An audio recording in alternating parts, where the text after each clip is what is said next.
Bharatiya Janata party आज अपना 46वां स्थापना दिवस मना रही है। इस मौके पर पार्टी अध्यक्ष और केंद्रीय मंत्री जेपी नड्डा ने दिल्ली स्थित पार्टी मुख्यालय में भाजपा का झंडा फहराया। इसके बाद उन्होंने कार्यकर्ताओं को संबोधित किया। क्या कुछ कहा, आइए आपको सुनाते हैं।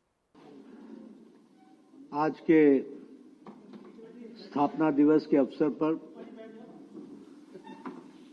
मंच पर विराजमान भारतीय जनता पार्टी के राष्ट्रीय महामंत्री संगठन श्री BL संतोष जी, दिल्ली की यशस्वी मुख्यमंत्री बहन रेखा गुप्ता जी, हमारे राष्ट्रीय महामंत्री अरुण सिंह जी और दिल्ली के बहुत ही जुझारू और कर्मठ अध्यक्ष श्री वीरेंद्र सचदेवा जी। आज एक ऐतिहासिक दिन है जब हम सब लोग भारतीय जनता पार्टी का 46वां स्थापना दिवस मना रहे हैं। सबसे पहले तो मेरी ओर से और पार्टी के सभी करोड़ों कार्यकर्ताओं की ओर से आप सबको स्थापना दिवस पर बहुत बहुत शुभकामनाएं, बहुत बहुत बधाई। आज रामनवमी भी है, इसलिए रामनवमी के भी शुभ अवसर पर, शुभ दिन पर आप सबको रामनवमी की भी बहुत बहुत शुभकामनाएं। जय श्री राम। आज 9वें दिन नवरात्रि के जब मां सिद्धिदात्री कमल पर विराजमान होती हैं, वो दिन है। और इसलिए आज का दिन भारतीय जनता पार्टी को मां सिद्धिदात्री का भी विशेष आशीर्वाद प्राप्त होता है। हम सब लोग राष्ट्र के पुनर्निर्माण में, नेशनल रिकंस्ट्रक्शन में, एक पॉलिटिकल मूवमेंट के रूप में, एक राजनीतिक आंदोलन के रूप में इस सफर में अपने आप को शामिल करते हैं। और इसलिए हमें याद रखना चाहिए कि हमारी यात्रा 1951 में राजनीतिक आंदोलन की शुरू हुई। वह यात्रा जनसंघ के रूप में, भारतीय जनसंघ के रूप में यात्रा शुरू हुई। राजनीतिक परिस्थितियों को देखते हुए 77 में कुछ समय के लिए हम जनता पार्टी में शामिल हुए और फिर अपने वैचारिक वैशिष्ट्य को लेकर 6 अप्रैल 1980 को फिर से हमने भारतीय जनता पार्टी के रूप में इस आंदोलन को आगे बढ़ाया। एक वैकल्पिक राजनीतिक व्यवस्था, एक वैकल्पिक राजनीतिक संस्कृति, इस बात को लेकर के यह आंदोलन चलता रहा। आज जब मैं याद करता हूं तो मुझे बैठे बैठे, जब अभी चर्चा हो रही थी, तो मुझे याद आया कि किस तरीके से जब हमने जनसंघ के दिया को अलविदा कहा तो उस समय अटल जी ने क्या वाक्यों का प्रयोग किया था। और मुझे वो भी याद है कि जब आडवाणी जी ने 6 अप्रैल में सब एक तरह के विचारधारा के लोग एकत्र हो जाओ और भारतीय जनता पार्टी का आह्वान किया था, तो उस समय का भी पॉलिटिकल डिस्कोर्स मेरे को याद है।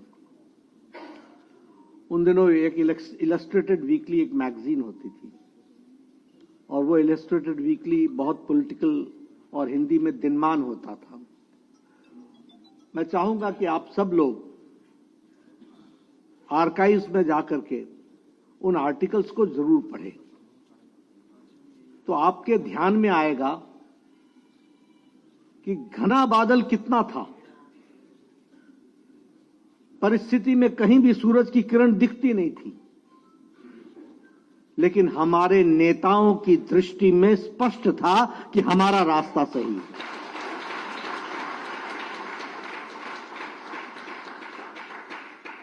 और इसलिए उसी से हम ताकत लेकर के आगे बढ़ते चले गए। और आज हम नहीं, हमारे विरोधी भी पार्लियामेंट में भी जब भाषण देते हैं तो कहते हैं ये जो दुनिया की सबसे बड़ी पार्टी है, यानी the certificate is not given by us, it is given by them. वो कटाक्ष हमारे ऊपर जरूर करें, लेकिन वह भी इस अलंकार के साथ कहते हैं कि ये जो दुनिया की सबसे बड़ी पार्टी है।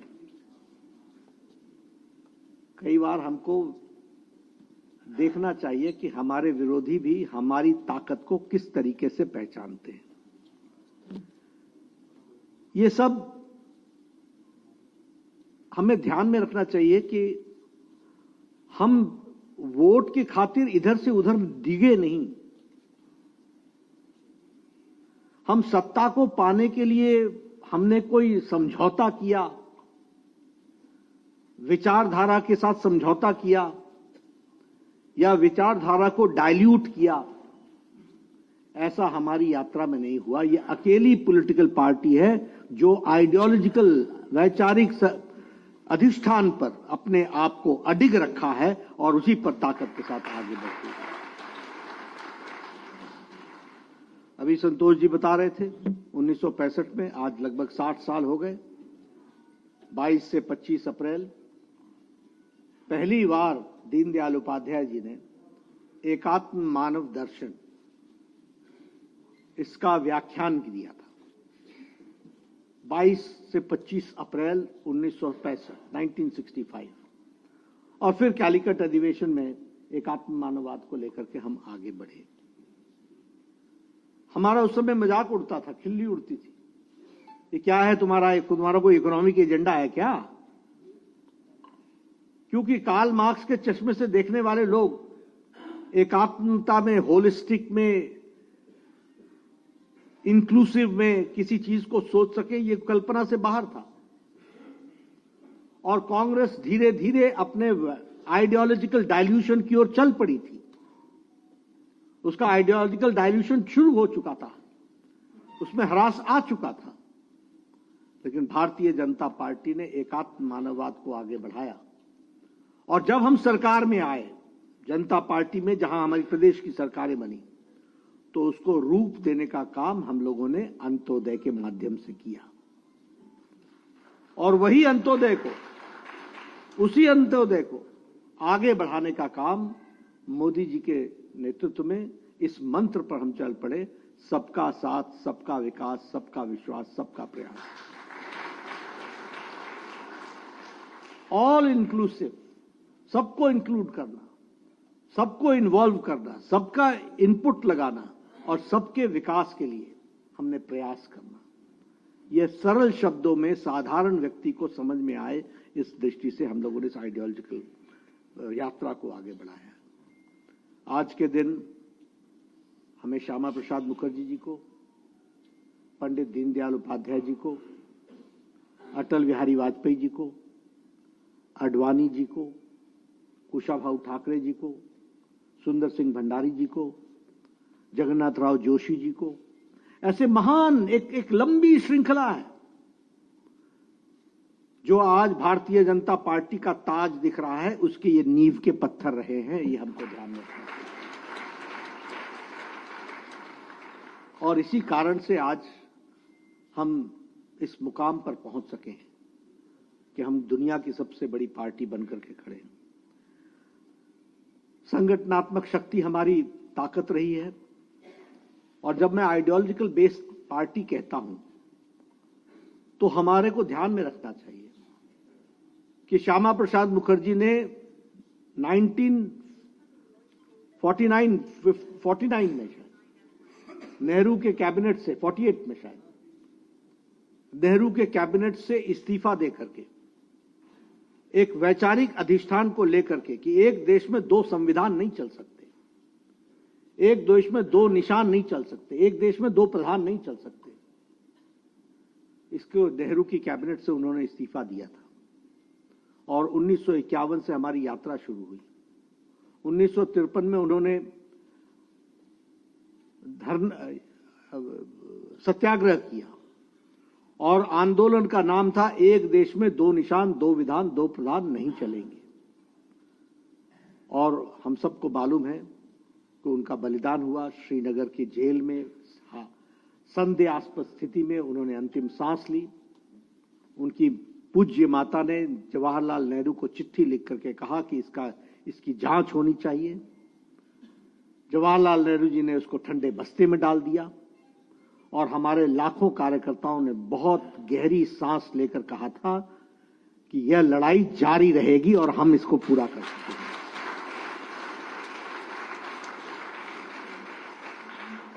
आप देखिए, कहां 1951, कहां 1953 में उनका स्वर्गवास होना, उनकी जान जानी, उनका बलिदान, उनकी शहादत। और 2019 के 6 अगस्त को मोदी जी के नेतृत्व में और अमित शाह जी के रणनीति से धारा 370 को हम धाराशाही करते हैं। ये है हमारा आइडियोलॉजिकल अधिष्ठान। कितनी बार हम श्रीनगर गए, लाल चौक पर गए, झंडा फहराया, प्रधानमंत्री मोदी जी भी गए डॉक्टर मुरली मनोहर जोशी जी के साथ। मैं उस समय युवा मोर्चा का राष्ट्रीय अध्यक्ष था। कितनी बार यात्राएं निकली, कितनी बार भारत का संदेश लेकर के, तिरंगा लेकर के हम जम्मू कश्मीर गए, लेकिन हमने कभी भी कॉम्प्रोमाइज नहीं किया और उसका नतीजा है कि आज हम हासिल करते हैं। आज रामनवमी का दिन है।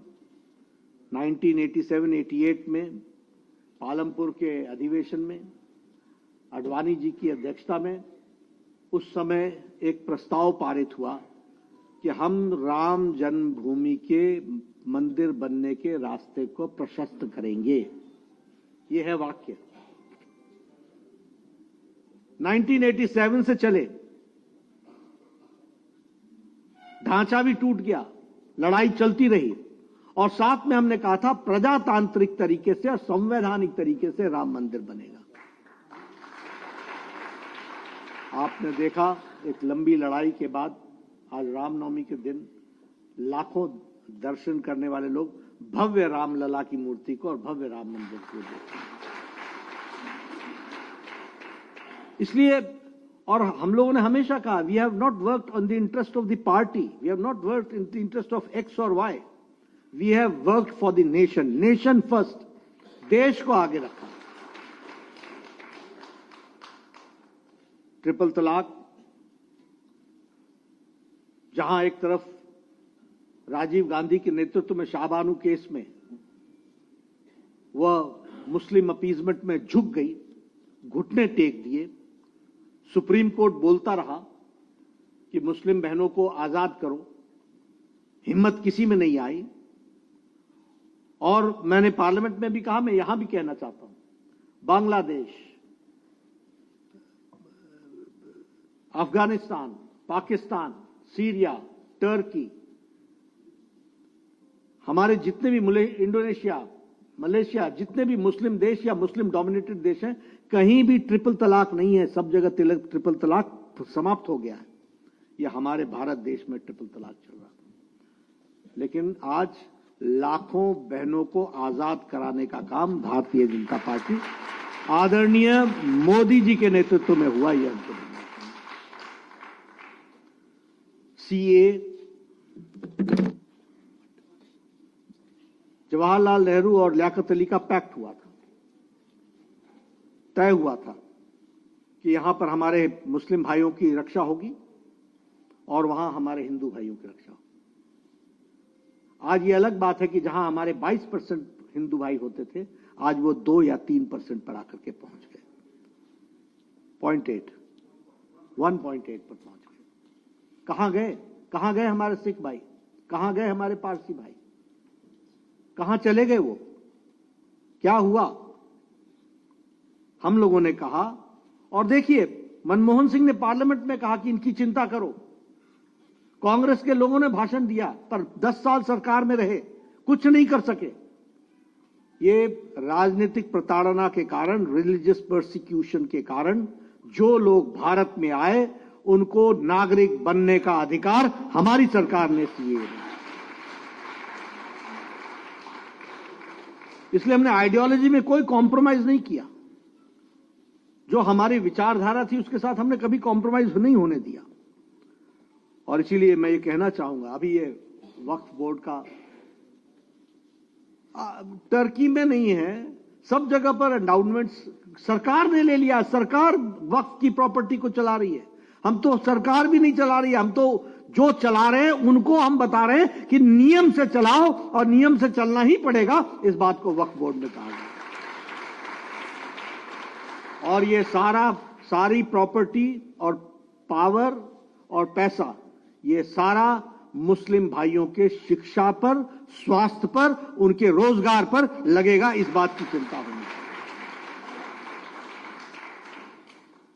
इसलिए हम वैचारिक पृष्ठभूमि पर आगे बढ़ रहे हैं। हम लोगों ने कहा कि हम ये अधिनायकवाद से बाहर निकलेंगे। अगर हम कहें तो आज राजपथ कर्तव्य पथ बन गया। सुभाष चंद्र बोस जी की मूर्ति वहां विराजमान हो गई। जॉर्ज का इंसिग्निया नेवी के उससे निकल गया और छत्रपति शिवाजी महाराज का सील वहां पर लग गई। हमारी कोशिश हुई कि जो भारतीय परंपरा, रीति, नीति, संस्कृति के साथ जुड़ा हुआ हमारा इतिहास है उसको हम आगे बढ़ाएं।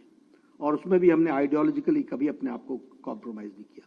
इसलिए we are ideological based party, we are mass based party also, ideological base with a mass following. आज हम गर्व के साथ कह सकते हैं कि हमारे 240 मेंबर पार्लियामेंट लोकसभा में, 98 से ज्यादा हमारे राज्यसभा में, 1600 से ज्यादा हमारे विधायक, हमारे 13 सरकारों में विशुद्ध भारतीय जनता पार्टी की सरकार, 7 प्रदेशों में हमारी एनडीए की सरकार। यानी आज भारतीय जनता पार्टी और हमारी विचारधारा में ये करोड़ों करोड़ों कार्यकर्ताओं के द्वारा जो योगदान हुआ है उसके माध्यम से हम एक आइडियोलॉजिकल बेस्ड पार्टी और मास फॉलोइंग के साथ और कैडर बेस्ड पार्टी खड़े। जब मैं कैडर बेस्ड पार्टी कहता हूं तो अभी अभी हमारी मेंबरशिप समाप्त हुई है। हम 13.5 करोड़ से ज्यादा क्रॉस कर चुके हैं। 13.5 करोड़, 10 लाख से ज्यादा हमारे एक्टिव कार्यकर्ता हैं। लगभग हमारे 6 लाख बूथ पर हमारे बूथ अध्यक्ष हैं। सबसे बड़ी कैडर बेस्ड पार्टी आज बनकर के तैयार हुई। चुनाव की बात करूं तो गुजरात में हम 6ठी बार सरकार में हैं, गोवा में और हरियाणा में हम 3री बार सरकार में हैं, मध्य प्रदेश में हम 4थी बार सरकार में हैं, उत्तर प्रदेश में, महाराष्ट्र में, त्रिपुरा में, उत्तराखंड में, मणिपुर में, आसाम में हम 2री बार सरकार में। और इसलिए, और सबसे बड़ी बात ये कि 27 साल बाद हम दिल्ली में भी विराजमान हैं।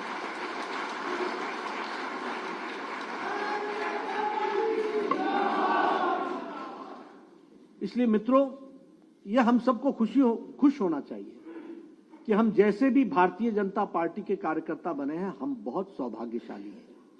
Because this is the only political party which has got a scientific growth. ये बहुत ऑर्गेनाइजेशन को भी आगे बढ़ाना, इट्स ए साइंस। चुनाव जीतना यह भी एक साइंस है, यह भी एक अपने आप में एक कला है। और वैचारिक अधिष्ठान के साथ बिना कॉम्प्रोमाइज किए उसको पूरा करना, यह भारतीय जनता पार्टी का कमिटमेंट है।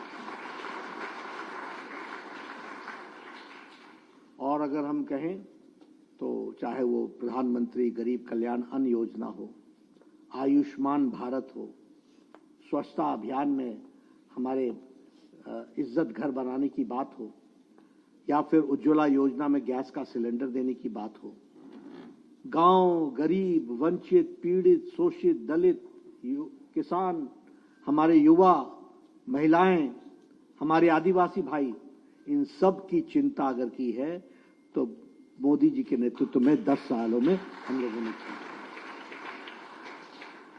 और इसीलिए आज के दिन हमको दोनों बातें करनी चाहिए। अपना अतीत भी याद रखना चाहिए। मैं चाहूंगा आप सब लोगों को थोड़ा भी मौका मिले, श्यामा प्रसाद मुखर्जी जी के जीवन को हम पढ़ें, हमको जरा सा भी मौका मिले हम दीनदयाल उपाध्याय जी को जानें, हमें जरा सा भी मौका मिले तो हमारी जो नेताओं की श्रृंखला है, जिन्होंने नींव के पत्थर के रूप में पार्टी को इतना आगे बढ़ाया है, उन सब के बारे में जानें और उनसे प्रेरणा लेकर के आज जो जिम्मेवारी हमारे ऊपर है कंधों पर, उसको समझ करके चलें। और जब हम आज की जिम्मेवारी बोलते हैं तो हमारी जिम्मेवारी विकसित भारत 2047 है, इसको भी हम डेवलप इंडिया, और इसके लिए हम सबको पूरी ताकत से लगने की आवश्यकता है। पार्टी ने आज के दिन रामनवमी होने के कारण स्थापना दिवस की शुरुआत तो हुई है, लेकिन कल से लेकर के 13 तारीख तक भारतीय जनता पार्टी का एक एक नेता और एक एक कार्यकर्ता 5 लाख बूथ पर पहुंचेगा और 1 लाख बस्ती में पहुंच करके भारतीय जनता पार्टी का अलख जगाएगा और वहां पहुंचेगा। मैं तो यहां से निकल करके ही एक बूथ पर जाने वाला हूं।